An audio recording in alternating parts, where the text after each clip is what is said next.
Tenho alguns planos para ensinar a criança. Sou professora de basquetebol há muito tempo. O nome Tonya Harding está nas suas mãos há muitos anos. Algo com que a planta experimental nunca teve de lidar. Mesmo aqueles que nunca viram a bola lembravam-se da destruição dos relatos. E os relatos levaram-na naturalmente para onde foi. A história foi contada vezes sem conta. E as coisas reais aconteceram. E ela, a planta, perdeu-se nas mãos. Mas agora, aos 54 anos, Tonya pensa finalmente por si e fala: a história que ela conta não é apenas uma memória que desiludiu o mundo. Ela faz-nos rever aquela bola e ela... Tonya Maxine Harding nasceu em dezembro de 1970, em Portland, no Oregon. Era filha de Lavona Golden e Albert Harding, que lutavam para a sustentar. O pai de Tonya tinha muitos empregos. Tratava de prédios, carros e até era dono de uma padaria e de um restaurante. Mas a sua saúde impedia-o frequentemente de conseguir trabalho suficiente. A sua mãe, Lavona, era dona de um restaurante e tratava dos cartões de Tonya manualmente, pois não tinham condições para comprar cartões com nota. Nunca havia dinheiro suficiente. Mas a garra de Tonya era evidente desde o início. Começou a jogar futebol aos 3 anos, com a ajuda da professora Diane Rawlinson. O parto de Tonya não foi fácil. Mais tarde, relatou que a mãe a analisava e criticava frequentemente. Lavona tem se manifestado abertamente sobre a promissora carreira de Tonya. Embora outros tenham defendido a forma como a sua vida foi retratada no filme I, Tonya Did Everything Better, diz: Tonya fazia tudo melhor. A vida familiar de Tonya era difícil. E logo de seguida, a bola tornou-se a resposta. Além disso, também aprendeu tecnologia naval com o pai. E até participou na corrida bola-bola. Em 1987, a sua irmã era menos do que uma pessoa. Anteriormente, deixou o centro para jogar basquetebol diretamente, mas obteve o seu GED em 1988. Passou as décadas de 1980 e 1990 a competir fora de casa, ficando em 6º lugar no campeonato dos Kyogen em 1986, em 4º em 1987 e 1988 e em 3º em 1989. Durante estes anos, competiu no Skate America, deixando claro que era jogadora. O seu momento mais difícil aconteceu em 1991, na vitória sobre os Estados Unidos. Ela participou numa entrada com caminhos mistos, uma entrada muito difícil na qual ninguém no mundo tinha participado antes. Ela não participou apenas numa entrada, mas também em 6 rotas de entrada de fuga no seu plano, e participou nas rotas de entrada mais difíceis da vitória. Em 1986, participou numa corrida de estrada, terminando em 2º lugar, atrás de Christy Yamaguchi e à frente de Nancy Kerrigan. Tonya repetiu o feito no Skate America em setembro de 1991, tornando-se a primeira pessoa a rebater uma bola numa prova por equipas. A primeira pessoa a rebater uma bola, 2 numa corrida e a primeira pessoa a rebater uma bola numa corrida. Mas depois desse grande ano, ela nunca mais conseguiu rebater a bola com sucesso na guerra. A sua missão começou a falhar, mesmo com ela a continuar a lutar. Ela terminou em 3º lugar na vitória dos Dewolves em 1992, devido a problemas com a bola. De seguida, competiu nas Olimpíadas de Inverno desse ano, terminando na final. A sua participação seguinte foi tranquila, mas durante este período, Tonya Harding consolidou-se na cultura do basquetebol como uma das atletas mais ilustres da modalidade. À medida que a carreira de Tonya Harding avançava, a sua vida no basquetebol foi alimentada por memórias de tristeza e desilusão que a deixaram emocionalmente marcada. Uma das histórias mais comoventes como esta foi contada pela sua família. Na história contada por Tonya Harding relatou como foi magoada pelo seu amigo de infância, Chris Davison. Descobriu que Davison continuou a magoá-la e a destruí-la quando era criança. Isso destruiu a vida familiar que partilhava com a mãe. Tonya finalmente não aguentou mais a dor. Em 1986, ainda jovem, contactou a polícia depois de o sofrimento de Davison se ter tornado insuportável para ela. Foi capturada e passou por momentos terríveis no campo, mas o sofrimento que suportou nunca foi fácil para Tonya. Pior ainda foi a reação da sua família. Assim que a viu, Tonya contou-lhe que a sua família tinha destruído ou resolvido a condição de Davison, recomendando-lhe que não relatasse o sofrimento. Para uma criança pequena que lutava para perseguir os seus sonhos olímpicos num lar difícil, aquele era um momento extraordinariamente doloroso. Depois, em 1988, sofrimento Chris Davison foi morto num campo de concentração. Um campo que não foi resolvido até hoje. Para qualquer família, o fracasso é o fracasso. Mas não para Tanya, cujos sentimentos eram mais diretos. Numa entrevista de 1994, anunciou que Davison era a única pessoa que tinha desiludido e a única pessoa a quem sentia que não devia pedir desculpa. Estas palavras expressavam a sua decepção e a destruição da forma como o imaginava. Muitas vezes na vida de Tanya, nunca foi informada do seu fracasso ou da sua destruição, mas ela anunciou os seus fracassos antes que o mundo se apercebesse. Uma entrevista que desiludiu o mundo. O dia 6 de junho de 1994 foi o dia em que o seu fracasso se transformou. Apenas um dia antes do seu fracasso, ela falhou antes de um fracasso seu. Os dois eram a jovem esposa de Tonya Harding, Jeff Gillooly, e a jovem esposa de Harding, Shawn Eckhart. A sua pesquisa era encontrar Kerrigan, para que Harding tivesse mais hipóteses de lidar com ela. O primeiro ataque foi fácil. Stant foi primeiro a Massachusetts para encontrar Kerrigan, mas não a conseguiu encontrar. Incapazes de serem destruídos. Foram levados de comboio durante mais de 20 horas até Detroit, onde iniciaram o ataque. Embora o ataque não tenha destruído as pernas de Nancy, foram atingidos com tanta força que tiveram dificuldade em sair vitoriosos. Não conseguiram partir a perna na América, um resultado difícil para uma das mais belas ginastas. No dia seguinte, 8 de maio, Tonya Harding conquistou a vitória americana apenas 2 dias após o ataque a Kerrigan. Como Kerrigan, Harding tornou-se o homem. Os dois homens foram finalmente selecionados para se juntarem à vitória americana no inverno de 1994. O ataque foi uma das maiores organizações da história, não apenas pela sua grandeza, mas também pelo planeamento que está por trás dele. Foi descoberta uma arma muito poderosa, ligada ao crime, à criminalidade e à atenção da internet. Para alguns, foi o momento em que os nomes de Tonya Harding e Nancy Kerrigan serão para sempre recordados juntos. Não importa quão importantes tenham sido as suas vidas. Acorda. Crime e escolha.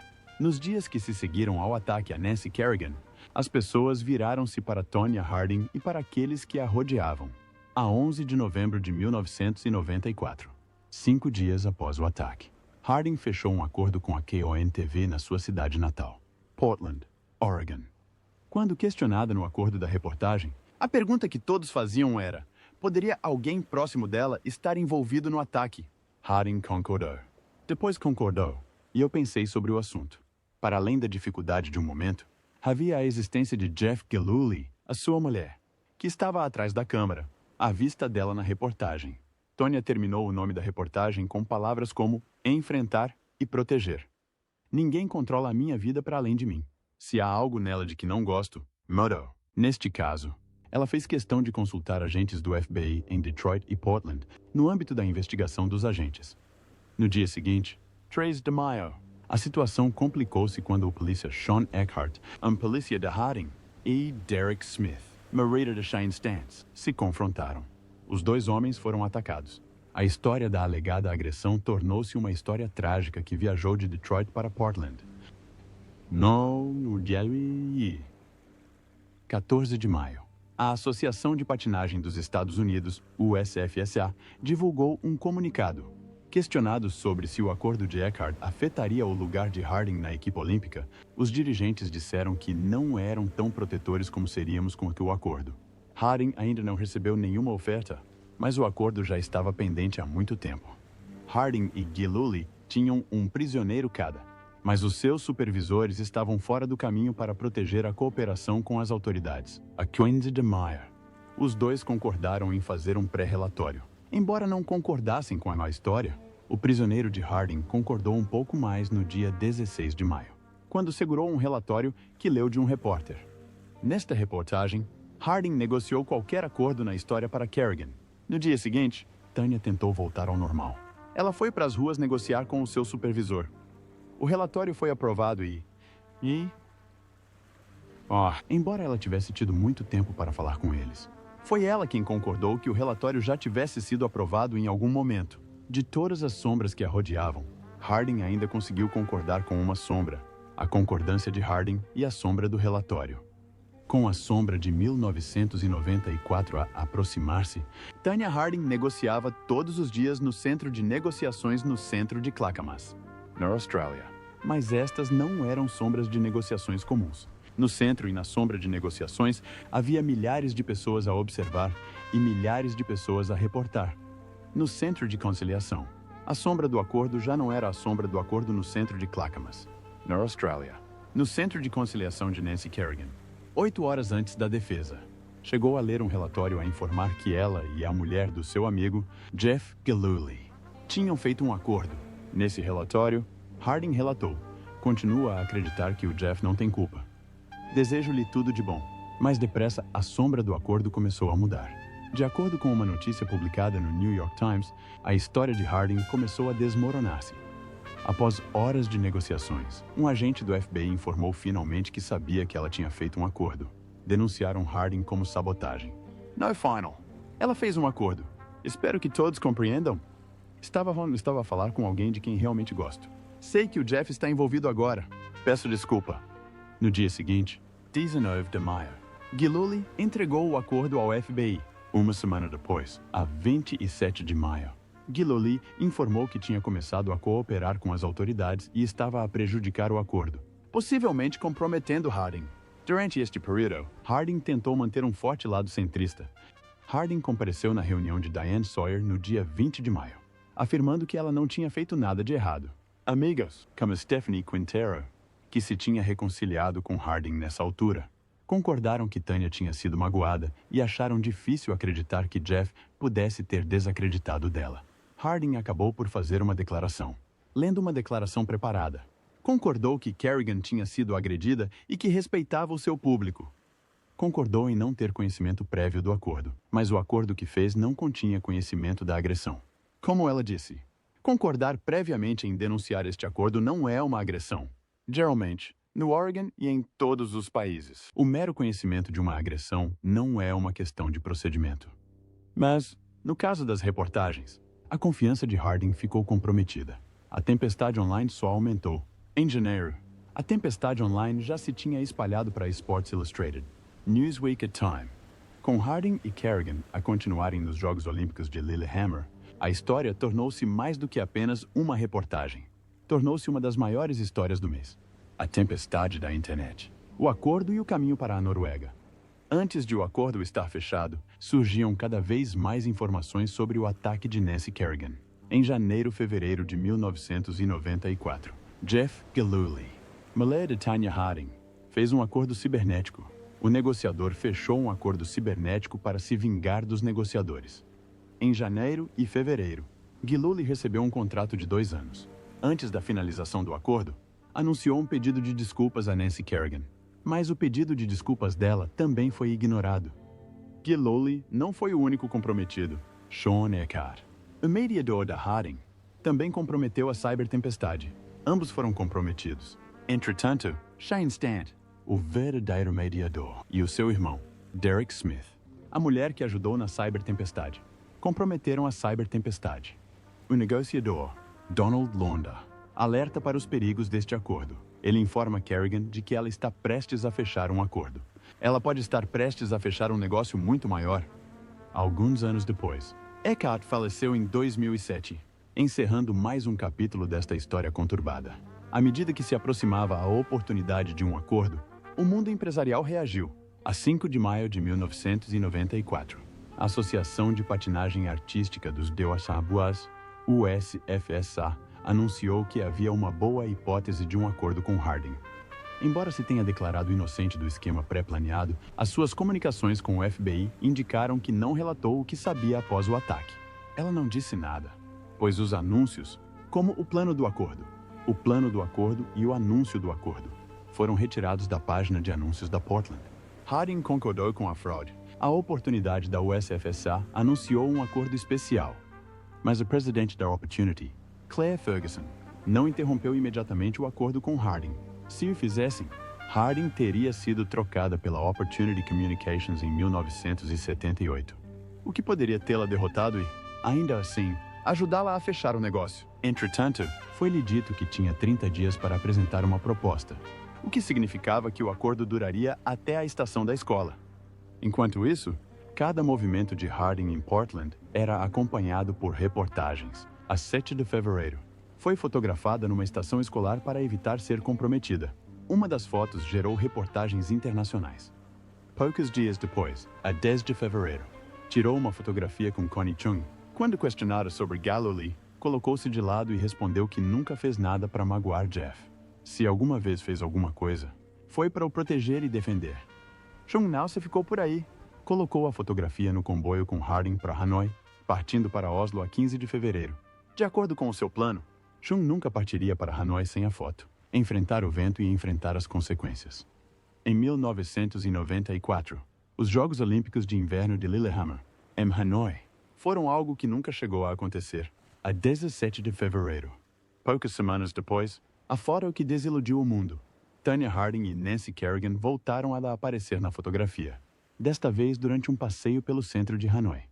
O comboio estava lotado com quase 400 internautas, todos à espera para tirar a fotografia. O medalha de ouro olímpico, Scott Hamilton, passou então a fotografia em frente como algo mais do que uma transmissão fotográfica. Kerrigan fez uma transmissão horrível. Nesse dia, a foto foi preenchida com quase 400 internautas, todos à espera de ouvir a música. Ao centro, Tonya Harding e Nancy Kerrigan estavam na fotografia neste momento, numa viagem no centro de Hanoi. Tonya Harding e Nancy Kerrigan estavam na foto neste momento, numa viagem no centro. Tonya Harding e Nancy Kerrigan voltam a aparecer na foto, durante uma viagem pelo centro de Hanoi. Tonya Harding volta a aparecer na foto, durante uma viagem pelo centro de Hanoi. Tonya Harding e Nancy Kerrigan. Tonya Harding e Nancy Kerrigan voltam a aparecer na foto, durante uma viagem pelo centro de Hanoi. Tonya Harding e Nancy Kerrigan. Tonya Harding assistiu ao telefonema, ao plano fácil e à decepção que Harding causou ao FBI. Durante o interrogatório, fugiu da prisão, mas foi condenada a 3 anos de prisão, 500 horas de serviço comunitário e uma fiança de $100 mil. Foi-lhe também pedido que pagasse as suas anuidades e arrecadasse os 50 mil para as Olimpíadas Especiais do Oregon. Pior ainda para Harding, a parceria exigiu que deixasse de ser membro da República da Patinagem da América, eliminando-a de futuras opções de participação.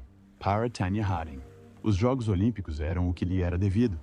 Imediatamente, tornaram-se um objeto para a sua destruição. Julgamento, culpa e um serviço de qualquer tipo. Julgamento, culpa e um serviço de qualquer tipo. Após a condenação de Tonya Harding, em março de 1994, o caso foi arquivado. Embora absolvida, foi ainda acusada de deficiência de desenvolvimento. Para ajudar a pagar a multa, o talento da Nike, Phil Knight, doou $25 mil.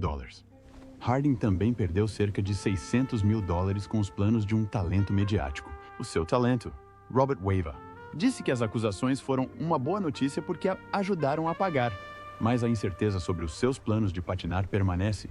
A Associação de Patinagem Artística dos Bills, USFSA, não tem a certeza se Harding foi cúmplice do vandalismo antes do campeonato nacional e realizou uma reunião especial em junho.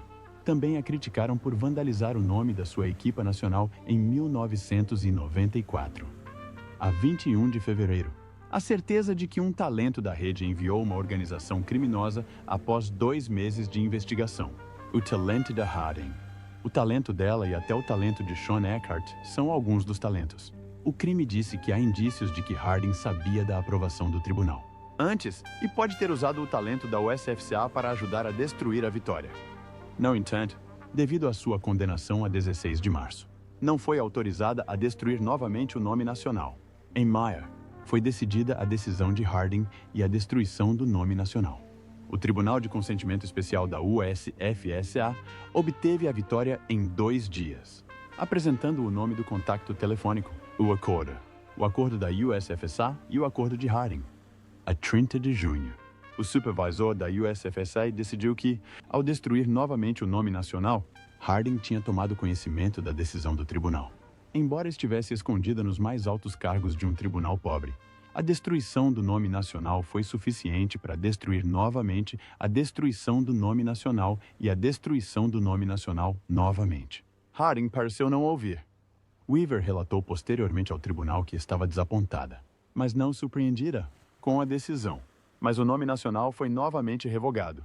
Foi retirada do nome nacional em 1994 e revogou o nome nacional em 1994 contra a USFSA. Este tribunal revogou o nome nacional em 1994.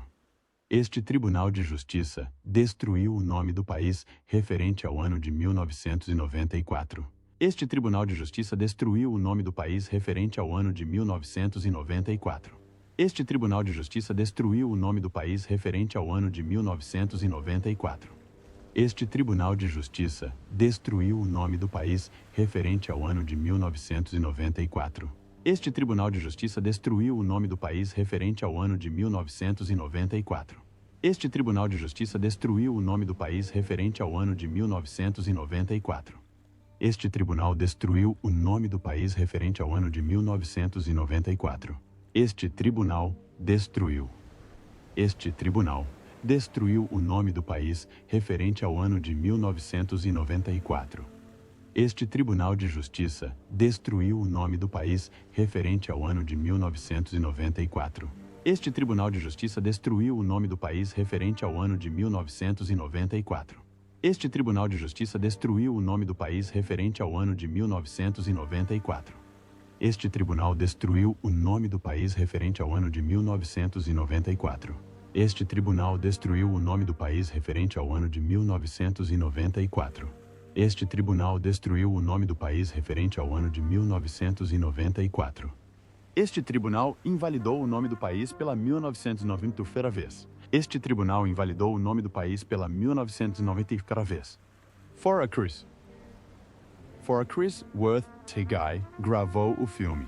O filme foi lançado em película e depois combinado para ambos os vídeos. Foi comprado pela Penthouse e revelado para o filme. Hardings e a editora discográfica gravaram o filme e revelaram-no. Mas este foi um ano difícil. Este ano, Harding está a todo o vapor. Ela tem vindo a desenvolver-se de forma inteligente em Portland, onde se juntou a jogadores como Eddie Guerrero. Ela também tentou desenvolver um filme chamado The Golden Blades, mas o desenvolvimento foi interrompido quando a produção foi adiada. Em 1994, foi escolhida para um filme chamado Breakaway, que foi adiado 2 anos depois. Mas isso não a ajudou muito. Ao longo dos anos, Harding desenvolveu papéis em séries de TV como The Weakest Link e, em seguida, fez um filme chamado World's Dumbest na True TV. Fora da estação, Harding também teve empregos tradicionais. Ela era um ativo, uma mercadoria e um ativo da Sears. Depois, trabalhou em filmes e desenvolvimento. Em 2019, participou num filme chamado Direct Auto Insurance. A sua missão mais temida era desenvolver um filme chamado Boxing Ring. Em 2002, desenvolveu Paula Jones num filme chamado Boxing e venceu. 1 ano depois, desenvolveu, mas perdeu, um filme chamado Samantha Browning. Harding teve 6 combates na organização depois disso. Venceu 3 e perdeu 3. Embora as suas hipóteses fossem assustadoras para alguns,